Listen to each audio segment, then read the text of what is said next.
Let's turn our attention to business now. Latest report from the National Bureau of Statistics reveals that Nigeria's gross domestic product increased by 3.46% year-on-year in real terms in the fourth quarter of 2023. The report also shows that the growth rate dropped by 0.06% compared to the fourth quarter of 2022, while it surged by 0.92% compared to the previous quarter. The growth rate was mainly driven by the services sector, which recorded a 3.98% increase and contributed 56.55% to the aggregate GDP, while agriculture sector grew by 2.1%, industry sector surged 3.8% year-on-year. On an annual basis, GDP grew by 2.74% in 2023 relative to 3.1% in 2022. In the meantime, federal government has suspended the shipment of liquefied petroleum gas, also known as cooking gas, to alleviate scarcity and to increase its volume domestically. Minister of State Petroleum Resources Ekperikpe Egbo revealed this during the Internal Stakeholders Workshop in Abuja. The minister also stated that the LPG producers in Nigeria and key stakeholders in the industry have stopped exporting the commodity out of Nigeria following the recent jump in the cost of cooking gas. He added that all LPG produced within the country will have to be domesticated to increase the volume, which is automatically crash the price. And as part of its effort to ensure accountability in the financial running of business across the country, the Chief Executive Officer of the Financial Reporting Council of Nigeria, Dr. Rabi Olowo, says the accounting development tool in Nigeria project will help align the country with the global best accounting practices. The FROC board said this when the Netherlands Consul General in Lagos, Mr. Michel Delin, paid him a courtesy visit to discuss the ADT in Nigeria project in partnership with the United Nations Conference on Trade and Development. The Chief Executive Officer said the accounting development tool ADT allows the Council to align with global baseline for accounting practices, while explaining that the current economic hardship, according to research, encourages companies to do wrong things when it comes to financial reporting, which requires an improved regulatory oversight. ADT is a comprehensive toolkit designed to evaluate the legal, institutional, and human resource requirements necessary to enhance accounting and corporate reporting infrastructure of a country. We are all aware of what is going on in Nigeria today. Economic challenges, hardship, if you like.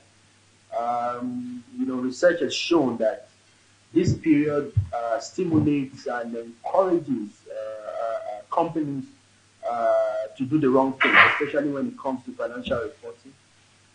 And for us as regulators, we are very alert and awake to our responsibilities.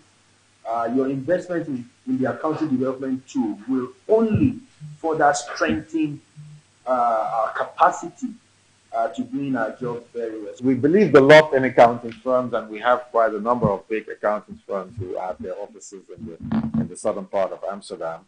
But after the financial crisis, we realized that you can't just rely on the accountants firms anymore because they're part of the system. And as a result of that, there were many changes made in which accountants firms in the Netherlands actually operate. The Financial Reporting Council of Nigeria is an organization, I think, that deserves our support and our respect. And now, in a significant development for Nigeria's marine sector, Minister of Marine and Blue Economy, Mr. Oyetola Gboyega, announces that the $800 million required for the rehabilitation of the nation's ports is nearly secured. During the commissioning of 7 patrol boats by the Nigerian Port Authority, the minister emphasized that the vessels are poised to enhance operational efficiency within Nigerian port. TVC News correspondent Ifunanya Eze has more. Amidst the presence of the Minister of Marine and Blue Economy, Mr. Adegboyega Oyetola and top officials from the Nigerian Port Authority, a milestone was marked as 7 marine craft were officially commissioned and named. Mr. Oyetola commended the Nigerian Ports Authority's proactive approach in bolstering safety within the maritime domain, emphasizing its potential to elevate the competitiveness of Nigeria's ports. We can't be talking of trying to get the potentials of the blue economy without strengthening the security aspect. So I'm delighted to be here, and I believe we're going to procure more of these boats to ensure that at any point in time, our maritime space is secured.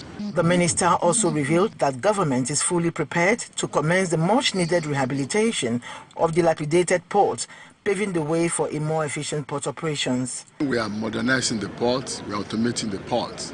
We want to be able to compete with any port in the world. We want to ensure the vessel turnaround time is reduced to about 4 days, as opposed to about 6-10 days now. And I think deliberately we are doing a lot of that. We must commend the President for taking the initiative of creating the ministry and for supporting us all the way. I can tell you that the fund for rehabilitation of the port is almost ready. The managing director of the Nigerian Ports Authority highlighted the significance of the patrol boats in solidifying Nigeria's position as a maritime logistic hub in Africa. There's nothing better than being commended by your boss, and I want to thank him for that. And on behalf of myself, my other colleagues, the executive directors and management and other staff of NPA, and we assure the minister that we'll keep doing more to ensure that we meet those KPIs that have been set. And as the minister has said, the funding for the port rehabilitation is almost ready, and he's right on spot on that. Very soon you'll hear about us commencing the port rehabilitation, and we want to thank the minister and the president for their vision and support towards ensuring that we quickly start the port rehabilitation. They admit that deploying the patrol boats represents a significant advancement for the country's maritime security. Ifunanya Eze, TVC News, Lagos. And our crude oil prices rose for a second day today on expectations that demand in the U.S., the world's biggest oil consumer, will improve as refineries try to return to service after outages and as the dollar weakens.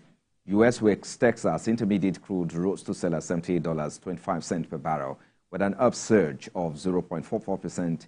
Brent crude futures also experienced an upward price reveal of 0.4%, selling at $83.36 per barrel. Borderline recorded an uptick of 0.22%, selling at $85.35 per barrel. OPEC basket crude oil dealers are offering $82.82 per barrel, with a downward price reveal of 0.08%. Well, and that does it for business. Sports wrap this up next. Please stay with us.